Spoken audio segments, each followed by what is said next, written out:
ای که با نامت جهان آغاز شد، دفتری ما هم به نامت باز شد. دفتری که از نام تو زیور گرفت، کار آن از چرخ بالاتر گرفت. با نام خدای مهربان سلام. امیدوار هستم همگی خوب و صحت و سالم و بردم هستید. نور، برکت، عشق و زیبایی در خاندانتان و با یک برنامه جدید در کتابخوان در خدمت شما خواهیم بود و هم صحبت من هستند استاد سیدبگ محمدالله. با برنامه خوش آمدید. یادآور میشم که استاد نامزد علم های فلسفه هستند، محقق هستند، این چنین اشتراک کننده سیمپوزیوم های بین المللی هستند و مرتب و همچنین برگرداننده کتابی لبابی مثنوی. با برنامه خیلی خوش آمدید. تشکر که دعوت ما رو پذیرفتید. بگوید چه حال و احوال داده و در این سال که به تحقیق مشغول هستید و همیشه شما رو سری کار میبینیم، سری حال میبینیم و جدی با کار مشغول هستید. اینقدر انرژی، اینقدر حوصله، اینقدر با علم مشغول شدن از کجا است؟ چون میبینیم بسیار از جوانان در این وقت دل سرد هستند از علم و دانش و کتاب. شما این نیرو رو از کجا میگیرید؟ تشکر، سپاسگزار برای دعوتتان. خب با سوال شما جواب همین است که این البته اساس خود را دارد. انرژی که شما میگویید برخواسته و برگرفته از همون حدیث نبوی است که اطلب العلم من المهد الی اللحد. چنین گفت پیغمبری راستگوی، ز گهواره تا گور دانش بجوی. شاهنامه فردوسی. همین است، همون انرژی گفتگیتان، همون نیرویی که ما را تکان میدهد برای آنکه پیوسته در مسیر آموزش و پژوهش باشیم تا اینکه یک چیزی نوی را برای خود کشف کنیم. و این یک مأخذ، یک منبع، یک سرچشمه الهام ما اگر این حدیث باشد، سرچشمه دیگر این همون نکته های ظریفانه حکیمانه هست که در آثار بزرگان ما همچون یک پند از آنها برای خود گرفته هستیم. و از جمله در همین کتاب مثنوی معنوی، چون که در یک همایش بین المللی سال 2007 به مناسبت 800 سالگی مولانا برگزار گردیده بود و قید شد که در عصر کنونی در تمام جهان سرخواننده ترین کتاب مثنوی معنوی است که تقریبا به کل زبانهای مشهور جهان از جمله به زبان انگلیسی همون سال 2007 ترجمه شدگی بود و من بعد در سالهای نزدیک به زبان روسی هم برای خوانندگان روس زبان و ترجمه خیلی خوب هم شد. پیشکش خوانندگان روس زبان هم گردید و واقعا هم سرخواننده ترین کتاب است. چرا مثلا اینقدر توجه بالای مولانا است، برای کتاب مولانا و شما در این بخش پژوهش کردید و این کتاب رو هم یعنی برگردان کردید؟ چرا اینقدر توجه است بالای مولانا؟ با اندیشه من سبب اساسی توجه زیاد به همین کتاب این همون ایده های و اینکه اندیشه های ارزش های عمومی بشری است. یعنی در همین مثنوی معنوی اون آرزوها، آرمانها، ایده ها و اندیشه های عمومی انسانی که جامعه جهانی هر یک فرد رو دائم عقل هر یک فرد رو مشغول داشته است، همین مسئله ها مطرح شدند و گذشته از آن مطرح شده بودند در نزد جامعه، در نزد انسان ها این مسئله ها گذاشته شدگی بودند. یعنی ارزش های عمومی بشری کدام ها هستند و از جمله این ارزش ها یکی مسئله مبدأ است، دیگری مسئله معاد است.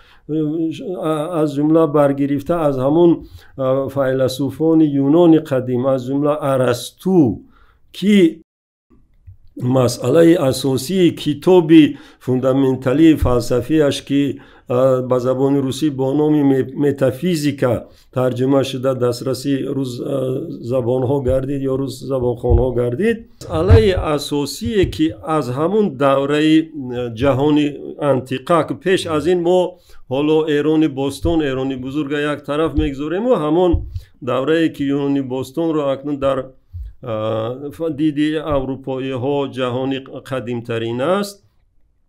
در همین دوره ارسطو که کتاب متافیزیکا را نوشته بود و کتاب فلسفی اساسی ارسطو همین کتاب است. اونجا مسئله اساسی همین مسئله مبدأ و مبدأ نخستین یا اینکه آغاز است. یعنی همین آغاز چی است، مبدأ چی است، از کجا چی پیدا شده است.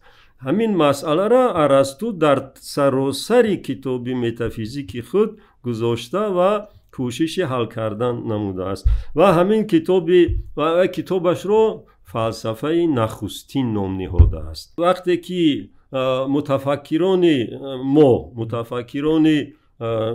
اسلامی با همه اندیشه های فلسفه یونانی باستان شناس شدند، محض همین کتاب ارسطو، کتاب فلسفه اولای او توجه مردم متفکر اسلامی رو به خود جلب کرد. چرا؟ چون که مردم مسلمان هم میخواستند بدانند که آغاز چیست، آغاز از کجاست، کیست یا چیست.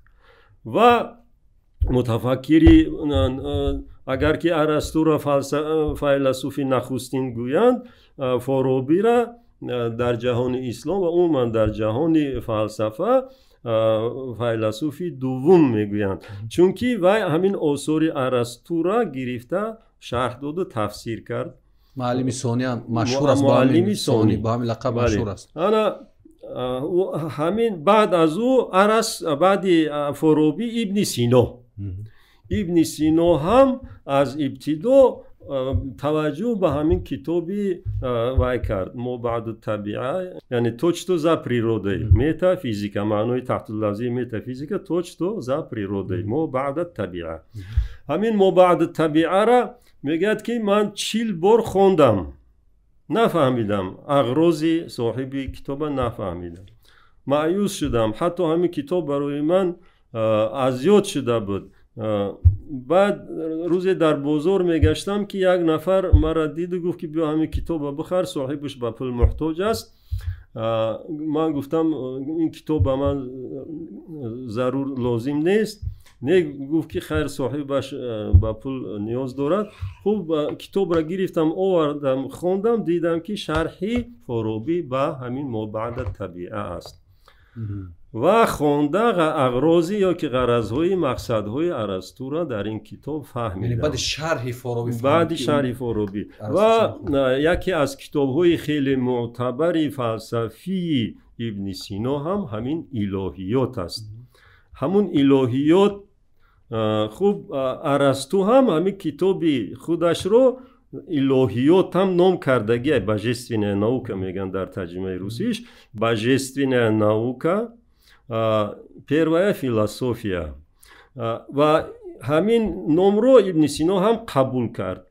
خوب در همین کتاب ارسطو درباره مبدأ سخن می رود، لیکن ابن سینا مبدأ را تحقیق کرد، با اندیشه های ارسطو خیلی چیزهای افزود و بجز این با معاد رو هم علاوه کرد. در کتاب ارسطو معاد نیست. معاد یعنی بازگشت. اگر که مبدأ آغاز باشد، معاد انجام است، یعنی از کجا آمدیم و کجا می رویم. کجا می رویمش در ارسطو نبود، این کجا می رویم بعد ابن سینا. یعنی همین مسئله های اساسی هستی شناسی در عموما در جهان بینی انسان ها همین چیز است، یعنی از کجا آمدیم و با کجا می رویم یا رفتیم.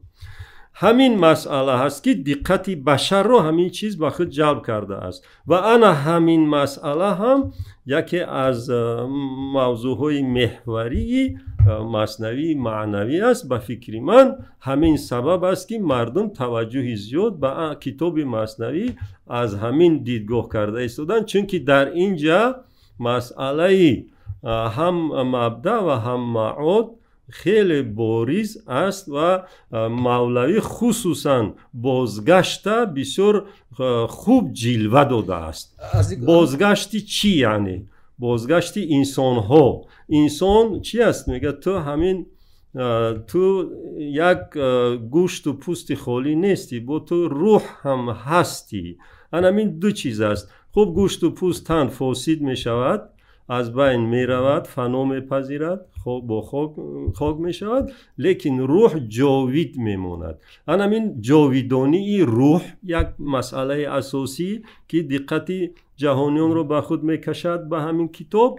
جاویدانی بقای روح و عالمی ما ورای این جهان، جهانی پسی این جهان، یعنی بعد از اینی که از جهانی میریم بعد این باز میگوید که یک جهانی دیگر است. ای برادر تو همون اندیشه مابقی هم استخوان و ریشه انا همین اندیشه، این انا همون جانی جاویدان است. و فکر شما چه یک محقق، همچنین یک نفری که در فلسفه تحقیق کرده، کتاب وجود خوانده، تا کجا همین مولانا در همین مسئله گفتید به همین مسئله قانع میکند خواننده خدا، شنونده خدا خچه و چقدر پاسخ میداد تو به ذهن مردم عوام هم نزدیک باشد. پاسخی که مولانا میداد از کجا آمدیم، اومدنمون بهر چی بود و بالاخره به کجا میرویم، تا کجا جواب قانع کننده میداد به انسان ها. خوب، همین دیدگاه اساسی مولانا هم همین است که جهان دیگر وجود دارد و در آن جهان همین جان ما که جاویدان است در اونجا بعد بقای جاویدانی دارد. همین نکته رو، این غایه اساسی همین مثنوی همین است و همین دیگر موضوع ها به همین چیز و همچون جزئیات دیگر موضوع های هستند که به همین چیز تابع شدن و به همین پاسخ به همین چیز پاسخگوی همین موضوع هستند. در بیان در اثبات وجود جهان دیگر یک موضوع دارد. انا در همین جا یک اندیشه می آورد که یک غیر این جهان یک جهان دیگر وجود دارد که در آن اگر تو خاک رو گیری زر گردد. این جهان همین گونه جهانی است که در آنجا نه سستی است نه پیرشوی است، یعنی جهانی باقی است، حیات جاویدانی است.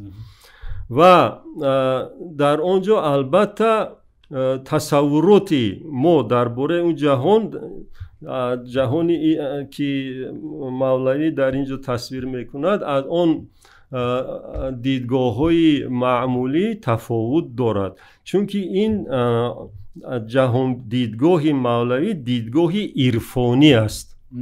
جهانبینی مولانا هم جهانبینی عرفانی است.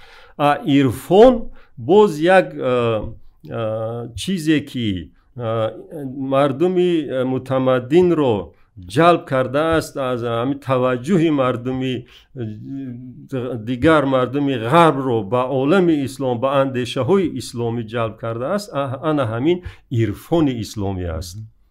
همین عرفان اسلامی است که در نظر اونها یک ارزش والای عمومی بشری جلوگر شد و واقعا هم هست و همین چیز آنها رو متوجه ساخت. خب عرفانی که مولوی در همین مثنوی بیان میکند، این عرفان بیرون از ایمان و از شریعت نیست. همین سوال است که همین جوهر مثنوی، یعنی گفته های مولانا، اساسش یعنی بنیادش، سرچشمش از کجا آب میخورد؟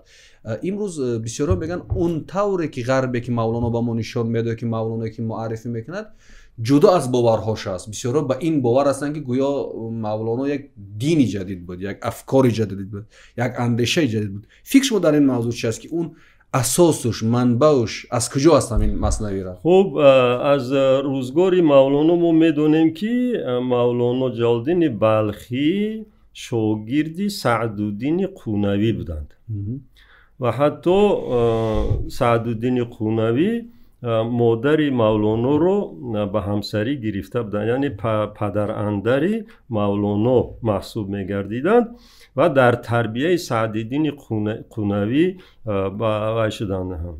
کلان شدند. سعدالدین قونوی باشد شاگردی ابن عربی است محیدین ابن عربی را شما میدونید که مرتب ایده یا کانسپت وحدت وجود است. خب این کانسپت، این جهانبینی، اندیشه وحدت وجود پیش از ابن عربی در تصوف ما از جمله در تصوف خراسان وجود داشت. در عقیده های هم سنایی و هم عطار بودند. حتی حضرت مولوی میگویند که عطار روح بود و سنایی دو چشم او، ما از پی سنایی و عطار آمدیم.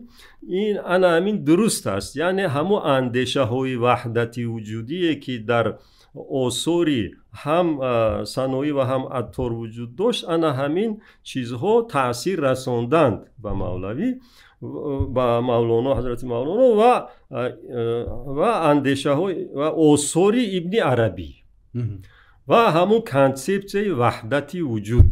یا اینکه در تاجیکی ایرا با نام خیلی در ماورانا در خراسان در ما با نام یک تاجیکی همه اوست ترجمه کردگیم. بسیار موافق میاد با این وحدتی وجود. وجود. همین خیر در غرب پانتئیسم میگویند. پانتئیسم وحدتی وجود و همه اوست. همین است مغزی جهانبینیه که ابن عربی او را مرتب ساخت، کانسپت را منظم ساخت، پیشنهاد کرد. از جمله دیگر متفکران ما با این توجه داشتند. من بعد عبدالرحمن جامی حتی شرح‌های بعد نصوص الحکم ابن عربی نوشته است و شرح داده است. همین ایده اساسی همون همه اوست. حتی عبدالرحمن جامی یک بیت هم دارد، میگه که بس که در جان فگار و چشمی بیدارم تویی، هرچی از دور می شود پیدا پندارم تویی. خب بعضی مغرضهای هم داشته است عبدالرحمن جامی، بعضی دشمنان هم داشته است. بعد یک نفرش میگه که همین بیت عشقت جامی را اکنون ملزم میگردانم. بعد می آید میگه حضرت یکی از دور یک خر پیدا شود، حضرت جامی میگه پندارم تویی. پندارم تویی. ابن سینا همین مسئله معاده پیشنهاد کرد به فلسفه جهانی و همین ایده را گرفتند و حتی در مدارس وایشون تعلیمیشون همچون فنی تعلیمی تدریس میکردن کتاب ابن سینا را. رساله نفسی او را، رساله نفسی ابن سینا با نام پسیخولوژیا چندین عصر در اروپا همچون کتاب درسی بود. یعنی این نفس هم چی است؟ همون جانی جاویدانی بشری ما هست. همین مسئله جانی جاویدان، مسئله جهانی دیگر که محوری اندیشه های ابن که است مولانا است، در همین کتابش بسیار خوب جلوه‌گر. لیکن یک چیزی که چی سبب شد که همین حسین واعظ کاشفی گرفت و همین مثنوی معنوی را بعد مختصر کرد یا اینکه خلاصه کرد، شرح داد. چون که همین مثنوی خود 6 دفتره، 6 دفتره، تعداد ابیاتش هم 27,000 زیاد. اکنون همه او را هر کس دسترس نبود که هر کس وقتی خوندن یا که فهمیدن نداشت. بعد همین کتاب مثنوی کتاب تعلیمی درسی مدرسی هم بود زمانی، حتی تو زمانهای اخیر، تو همین دوره اخیر شوروی، حتی در بعضی حلقه های درسی همین ماها هم همچون چیز فنی درسی مثنوی معنوی در مولوی هندوستانی بله. همین کتاب مثنوی معنوی را همچون فنی تعلیمی درس میداد به شاگرداش. از جمله همین مرحوم مخدوم اسماعیل پیر محمد زاده یکی از شاگردان مثنوی تعلیم گرفته مولوی هندوستانی مولوی محمد جان خوقندی است. حسین واعظ کاشفی را خواهش کردند که تو همین مثنوی را به ما یک آسانتر یا که موجزتر بیان کن. بعد او گرفت اول همین کتاب رو هم خیلی تصنیف کرد، خوب معنای لغوی تصنیف این طبقه بندی، گروه بندی به صنف‌ها جدا کردن است. من همین لب لبوب مثنوی این تصنیفی حسین واعظی کاشفی تصنیفی است از جانب حسین واعظی کاشفی. مثنوی معنوی رو از روی موضوع ها موضوع بندی کرد. خوب گفتیم که ایده اساسی اکنون مثنوی معنوی این ایده وحدت وجود است. وحدت وجود با تمثیل همون بیت‌های نخستین مثنوی نیو نیستان است. یعنی جان جزئی ما که جان جاویدانی ما همون جزئی از همون جان جهانی است و همینجا یک در اینجا مقام انسان است. یعنی برای انسان در همین مثنوی معنوی بزرگترین و والاترین مقام جدا کرده است که او با جان جهان پیوند دارد.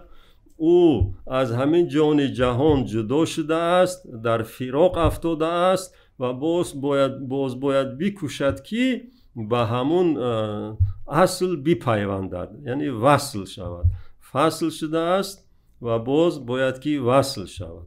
من همین اندیشه اکنون راه پیوستن به همون اصل چگونه است؟ انا همون راه در همین مثنوی معنوی نشان داده شده. راه پیوستن به اصل خود. هر کسی که دور ماند از اصل خویش باز جوید روزگاری وصل خویش. وصل خویش یعنی بی پیوند به همون اصلی که آمده بود به همونجا باید که برگردد بی پیوندد. ولی چگونه؟ انا همین راه در همین مثنوی گفتم که در مثنوی که یک 6 دفتر است، این موضوعات پراکنده در هر دفتر به طور پراکنده وجود دارند. انا حسین واعظی کاشفی همین موضوعها را گرفت و تصنیف کرد و تألیف کرد. تألیف معنای لغوی تألیف از همون کلمه الیف گرفته شده است، یعنی از حرف الیف سر کرده، یعنی به ترتیب گذاشتن موضوعها. انا اکنون حرف الیفی اسلام چی است؟ شریعت است. برای همین حسین واعظی کاشفی میگیرد همین مثنوی معنوی را سر میکند از شریعت و مسائل شرعی. یعنی یک مسلمان برای رسیدن به مقصد حقیقی باید اول همون فرموده های شریعت با پررگی کاملا اجرا کند. خب فرموده های شریعت چی است؟ آغاز می شود همه چی از طهارت، بعد دیگر فرائض، نماز و روزه و حج و زکات و دیگر. انا اکنون در همین جهان دیدگاه عرفانی از دیدگاه معمولی فرق میکند. یعنی او طهارتی که عامه میفهمد از طهارتی که در لب لباب آورده شده است تفاوت دارد. اون نمازی که عامه میخواند، اون نمازی که اون روزه‌ای که او می‌دارد، او حجی که او می‌کند، او زکاتی از دیگر دیدگاه است. اینجا دیدگاه‌های فراختر هستند و دیدگاه‌های عقلانی هستند، راسیونالی هستند. یعنی ما خدا را با عقل شناختیم. خوب شریعت بیشتر با تقلید، با نقل با تقلید است. ما باید فرموده ها را به کم و کاست اجرا کنیم و در اینجا اندیشه کمتر است. لیکن در عرفان باید که اندیشه را کار فرمود. یعنی همین طهارتی که ما میکنیم، مقصد این طهارت ما چی است؟ خوب در لب لباب میگوید که طهارت دوگونه است. طهارت ظاهری هست و باطینی است. یعنی تنها با طهارت ظاهری نباید شخص قانع شود. یعنی دست رو پا شستن طهارت ظاهر باشد، با بجز این باید که باطن رو باید پاک کرد. یعنی اندیشه های خود رو باید، دل خود رو باید صاف کرد. اون صفت‌های ضمیمه اخلاقی را باید که از وجود خود نیست و نابود کرد. و جای این صفت‌های ضمیمه اخلاقی صفت‌های نیک حمیده اخلاقی را باید جو کرد. این است طهارت تو بعد کامل می شود. چرا مثلا شرح نیو لوبی لوبو؟ خب کلمه لوب لفظ عربی است و لوبو جمعش این همین گزیده ای چیز، انتخاب از چیزی را همین لوب میگویم. همینجا انتخاب کرده است. ما گفتیم که تعداد ابیات مثنوی خیلی زیاده. اینجا فقط این مسئله عرفانی را گردآوری شده در این کتاب. که دیگه مسئله هم میپردازه. همین اینجا گفتم که همه مسئله های اینجا هم مسئله های هستی شناسی و هم مسئله های معرفتی. همین هم مسئله های هستی شناسی انتولوژی و هم مسئله های معرفتی و معرفت شناختی گنوسیولوژی از دیدگاه عرفانی ارزیابی شدن، بررسی شدن. یعنی دیدگاه عرفانی، دیدگاه عقلانی، دیدگاه فراختر است. در اینجا باید که ما عقل بیشتر با کار بریم که هر یک عملی که انجام میدهیم باید که از روی عقلانه ما باید همین عمل رو که چرا ما همین کار کرده استودیم، چرا ما دست رو ما شسته استودیم، چرا ما خم راست شده استودیم در نماز، رکوع چی معنا دارد، سجود چی معنا دارد، تسبیح گفتن چی معنا دارد، تحیات گفتن چی است. میخوام یک تحیات پاسخ میگید. انا این دیدگاه عرفانی دیدگاه عقلی عاقلانه است. خداوندم در قرآن کریم بارها تاکید کرده است که عقل رو به کار برید، تعقل کنید، فکر کنید، تدبر کنید، تعقل کنید. افلا یتدبرون. اینجا این تصویرهای خوب خیلی بسیار هستند که اگر ما اینا را نکته به نکته اکنون چی میگن بکویت کنیم اکنون عینن و محضن اگر قبول کنیم و نیست. این چیزای رمزی مجاز ها هستند، این چیزای بدیهی خیلی زیاد است. در مثلا همین تشبیه ها و تصویر ها خیلی تمثیل زیاد است. فکر می‌کنید چرا از این کار مثلا یک عارف یک دانشمند اسلامی به مثل مولانا کار گرفته در وقت؟ چون که در قرآن تمثیل ها زیادند. یعنی از اونجا برگرفته است این الهام. مثنوی را همین پیروی با قرآن است، این شرح قرآن است، این تفسیر قرآن است. اینجا آیات های زیادی آورده است و با تمثیل اونها را شرح داده است، چون که در قرآن هم تمثیل زیاد است. یعنی در جهان امروز، در جهان مدرن، وقتی که میخواهند مولانا را از قید و بند و شرط دین کنار بگیرن، غلط است. چه خیلی مولانا از شریعت سر میکند، از طهارت سر میکند، از نماز و روزه و حج زکات 5 رکن اسلام سر میکند، ما او را بگیم که از شریعت بیرون است. او در یا جداش کنیم بگیم که یک به همه انسان ها یک تعلقات داشت، یک فکر داشت. نه، اکنون این درست است که به همه انسان ها تعلق دارد. این گپی درست است، چون که ارزش عمومی انسانی است از دیدگاه عرفانی.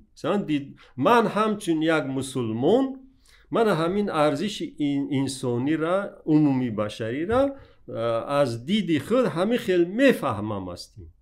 بگذار یک مسیحی او همین ارزش اسلامی را از روی عقیده خودش، از روی همون ارزش عمومی انسانی را، همین ارزش های عمومی انسانی هستند که قدری این مثنوی را بالا برداشتند مورد اعتراف عموم. من گفتم که من همین مسئله جهان دیگر و با همین جهان دیگر بودند انسان هایی که دهری هایی که باور نداشتند، ماتریالیست ها مثلا این کار میکردند، روحانیات فقط مادیات طرفدار بودند.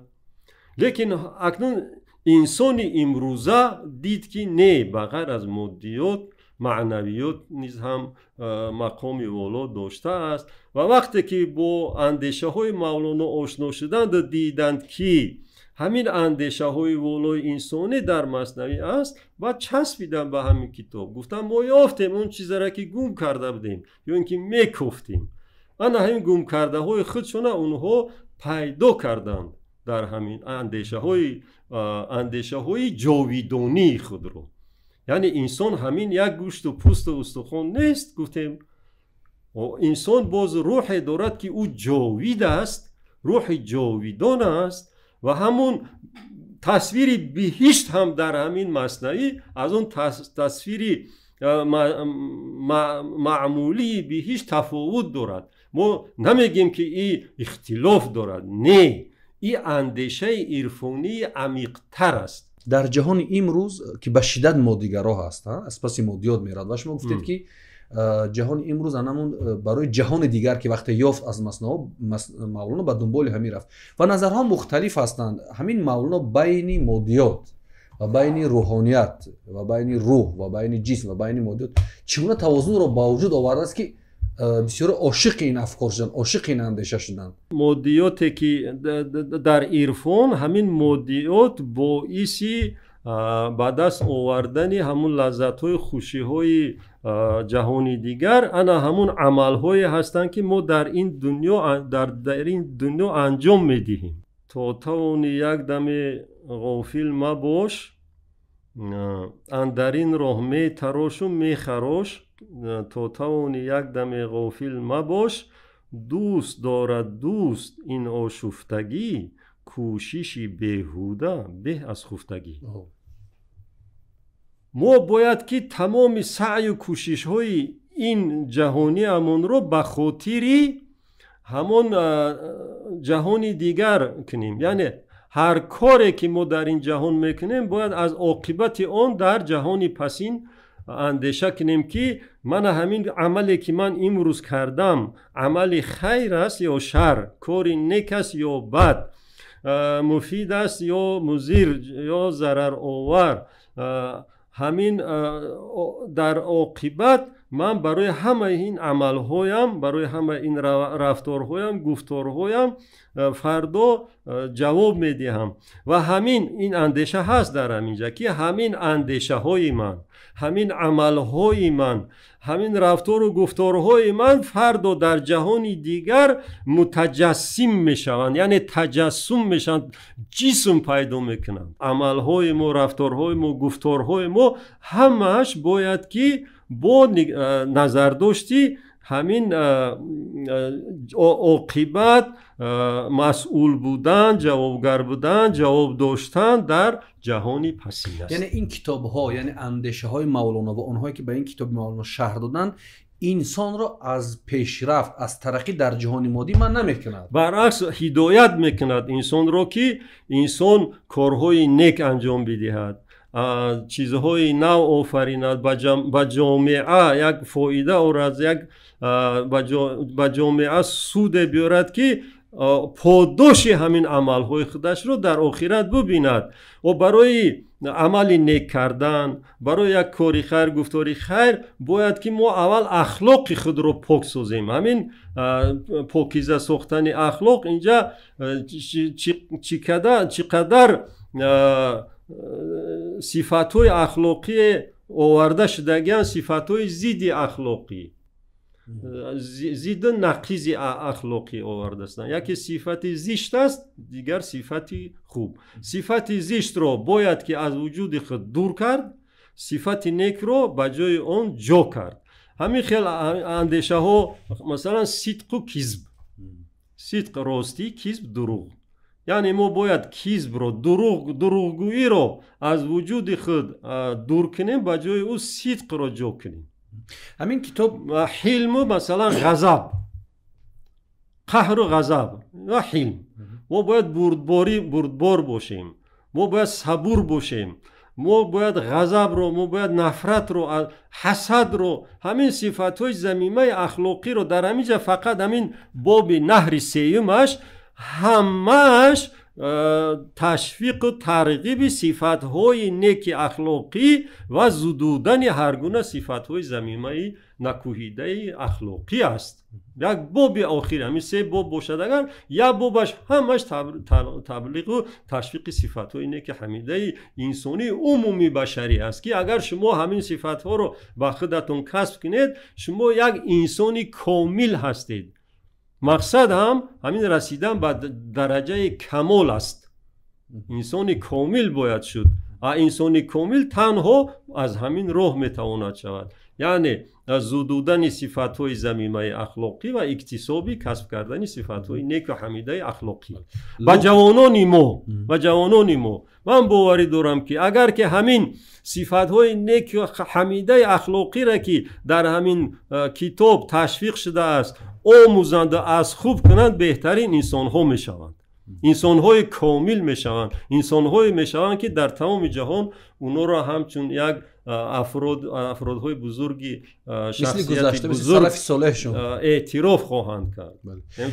لوبی لوباب مصنوی و چرا شما تصمیم گرفتید که از همون قدر شرح‌ها و در گذشته کتاب‌ها محض این کتاب را برگردان کنید و چرا اینقدر دیر ما در ظرف 30 سال یعنی همسایه‌های ما این کتاب را به زبان‌های مختلف برگردان کردن و چرا ما دیرتر؟ خب حسین واعظ کاشفی من در مقدمه همین کتاب نوشتگیم چندین کتاب‌هایی که داشت کتابوش علاقه در همون زمان سوویتی برگردان کرده بودند و از همون کتاب‌ها مردم استفاده می‌بردند. خب در همین اینستیتوتی و دستخط‌های ما دو نسخه از همین کتاب هست خوشبختانه و نسخه های خیلی خوب هم هستند و این کتاب در بارها در ایران و در افغانستان و دیگرها چاپ شده بود.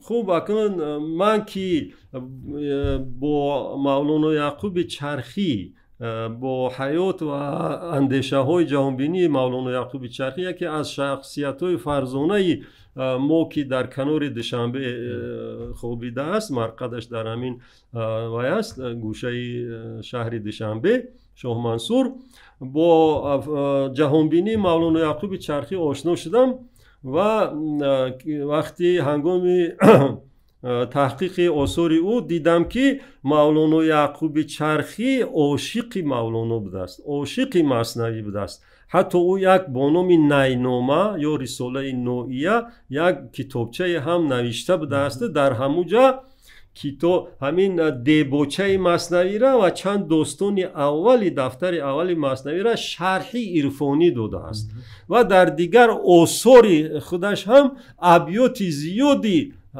مثنوی را استفاده برده است. از جمله در تفسیر قرآن حضرت مولانا یعقوب چرخی دو پاره اخیر قرآن با تاجیکی در عصر 15 با زبان تاجیکی نو ترجمه تفسیر ترجمه کرده گیاد. انا در همون دو پاره قرآن من حساب کردم یا تحقیق یک مقاله هم نوشتم 258 بیت مثنوی را وابسته به هم موضوع ها استفاده برده است. یعنی اندیشش می بیارد یک اندیشه را برای تقویت دادن همین اندیشش یک بیت یا یک چند بیت از مثنوی آورده است. من همین چیزا بخلا مرا وقتی که من لوبی لوبابا دسترس کردم گفتم که خیلی اگر خدمتی و میشد اگر من همین دسترسی خوانندگان گردانم مردم بدونند که همین گونه یک شرحی تاجیکی خیلی خوبی و فهمای مثنوی معنوی وجود دارد. یعنی مردم وقتشون بسیار صرف نمیکنند 6 دفتر نمیخونند بعد اونجا لغت‌های وزمین مشکل و بعد میگم که این مثنوی معنوی را باید که در نزد استاد میخوندن پیش و حضورم تو اگر یک نفر شرح نتید فهمیدنش مشکل است. در لوبی لوباب حسین واعظ کاشفی شرح داده ایستاده است، هم موضوع ها را اول شرح میتید بعد بیت را میبیارد از مثنوی. چقدر وقت زحمت کشید روی این کتاب؟ اینقدر یک کتاب زیبا هم چاپ کرده است. سرادکس علمی انسیکلوپدیا ملی تاجیک واقعا به این اداره تشکر داد که چنین کتاب‌های خوب، چنین کتاب‌های تاریخی و چنین کتاب‌های مفید را برای جامعه برگردان، ترجمه، پهن و نشر میکند. همین یک انسان اگر یک چیز معقولش کشید دیگه نه شب میگه و نه روز میگه، دیگه هم بالای همون کار میکنه.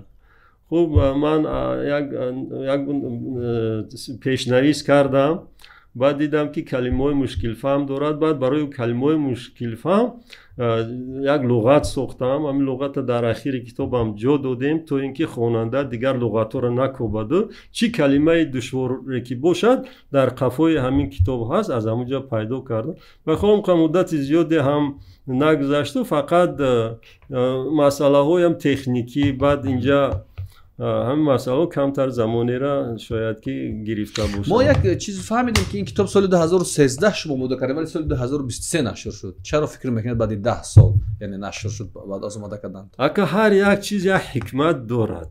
یک حکمت خود دارد. بله همین سبب تأخیر شما اونقدر پرون ندارم که از دیر همین چاپ شدن همین کتاب حتی خرسند هم هستم چون که همون بسیار کلمه هایی را که من شبهه داشتم من میگفتم که شاید که همین کلمه ها خوانش دیگر داشته باشند. بعد یک وقت همین عبدالکریم سروش دکتری همین مثنوی شناس ایرانی را گوش کردم و همه چیزا میخوندک لبوبی مصنوی را پره میخوند. وقتی که او خوندک من مقایسه کردم واقعا هم بعضی چیزایی را که فهمی من نگرفته بود پیدا کردم و اکنون دلم مطمئن شدم که انشاءالله که همون کتاب را تا حد توان از همون بعضی اشتباه هایی که داشتم که رفع گردیدند و یک کتابی گویم که خوبه پیشنهاد شد. حالا روی چی طرح کار میکنید؟ روی چی کتاب باز کار میکنید و چرا منتظر باشد خواننده تاجیک جامعه علمی تاجیک از شما و از کارهاتون کم بگید که امروز با چی کارها بنده در این زمینه؟ خب من اصلا همین عاشق فلسفه ابن سینا هستم. بعضی آثار ابن سینا را ترجمه کردیم از جمله یک بخشی از خطابه ابن سینا را به زبان روسی من به زبان روسی ترجمه میکنم. خطابه ابن سینا را به روسی من ترجمه کردم یک قسمش یک قسم دیگرش دیگر افکار کردم با تحریر عمومی را به ذمه من گذاشتن.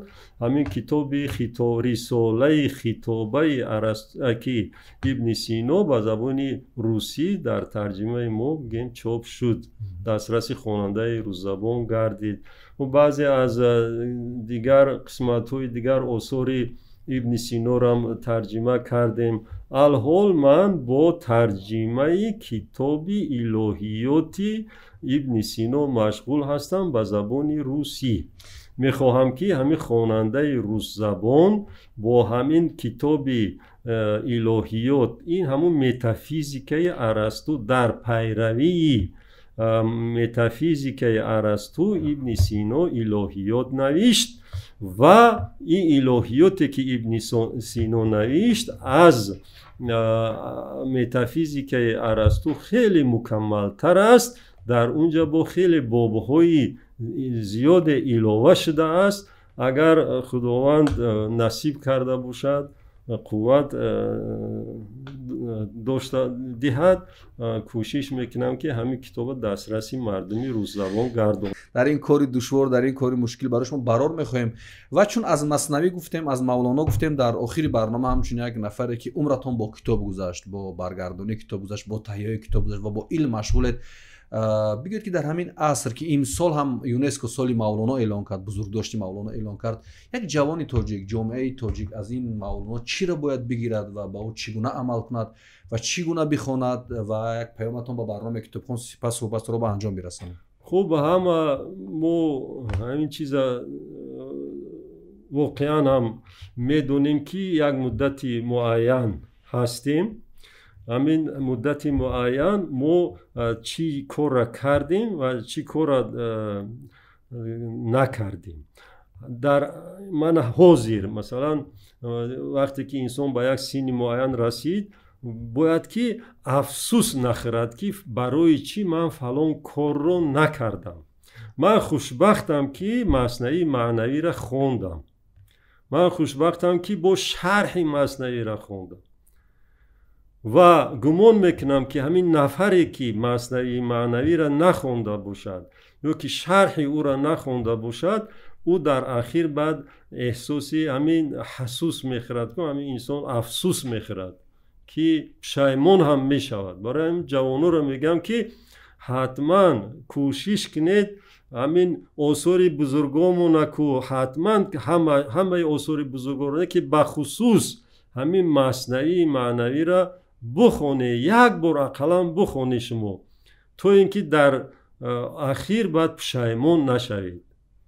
بخونید مثنوی را. مثنوی چیزی خواندنی است. شما از این جهانها اندیشه ها میگیرید، هم در زندگیتون و خرسند میشوید که همین خیل کشفیات ها میکنید. شما که میگید که این همین خیل اندیشه های نو ما داشتیم، همین خیل عقیده ها بدست، چرا ما از همین اندیشه ها قبلا آگاه نبودیم، آگاهی نداشتیم؟ و این گپی اوریجینال، گپی بهترین خوبترین چیز است. آخه انسان تنها با یک خوردن و خفتن، برای یک خوردن و خوابیدن نیست. آخه من همین اندیشه ها است انسان. همین اندیشه ها را شما آموزید. همین اندیشه ها باعث یک غذای بهترین شما می شود که شاید که از چقدر رستوران ها غذای این برای شما گواراتر بعد افتاد نموید. چون انسان می شوید، انسانیتتان بالا می رود و خوشحال می شوید، خوشبخت می شوید و این خوشبختی دائمی است. یعنی اون چیزای مادی که برای ما یک لحظه خوشبختی می آورد، ولی این اندیشه های مولانا و اندیشه های حافظ و خیام و سعدی و بدیل، وقتی با اینها ما آشنا میشیم یک خوشبختی دائمی را پیدا میکنیم. و برنامه خیلی خوش آمده. تشکر که دعوت رو پذیرفتید و همون گونه گفتید افسوس ما این است، گاه در برنامه گاه در جمعه که با انسان های مثل شما دیرتر وام میخونیم، با انسان های مثل شما رو دیرتر میشناسیم. و یک افسوس دیگر این است که باید با انسان های مثل شما، با اندیشه های مثل شما، با شخصیت های مثل شما که شمار یعنی اندک هستن در اینجا، باید منبر بیشتر داده شود، شرح بدید از مولانا و از اندیشه اون کنه که زیبا از سینا گفتید، از ارسطو گفتید، از فارابی گفتید. ای کاش امکانیت بیشتر می بود، وقت بیشتر می بود، قدرت برنامه کتابخوان بیشتر بود که چنین شخصیت‌ها رو بیشتر و بیشتر به جامعه تبلیغ میکرد. و به جوانان و به بیننده برنامه کتابخوان گفتنی هستم که حتما لباب مثنوی را از کتاب فروش های شهر دوشنبه یا خودی سردکس ملی انسیکلوپدی ملی تاجیک بخرید. زحمت این گونه عالمان، این گونه دانشمندان رو گفتم که در تاجیکستان خیلی خیلی کمند قدر کنید و خریدن، خواندن، صحبت کردن، بررسی کردن این کتاب ها این معنی او را دارد که ما عالم تاجیک را، اندیشه تاجیک را، سخن تاجیک را، کتاب تاجیک را در شعار نه در عمل قدر خواهیم کرد. این برنامه کتابخوان بود. تا برنامه آینده در حفظ و پناه خدا باشید. خدا یاری آورتون.